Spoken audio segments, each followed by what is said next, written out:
If your face printer is printing slow, just apply these settings on your printer and increase your printer printing speed. Let's see. First of all, you just go to printer properties. I'm going to control panel. From here, just click on this printer and fax, this option. After that, here you can see your printer has been showing here. Just click on right button from this and go to printing preference. From this menu, just click on more options. Here you can see three additional settings. Just click this high speed option, enable this, and go to image option.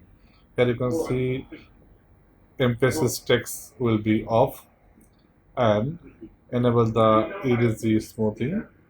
Just enable this option and OK, then OK. That's it.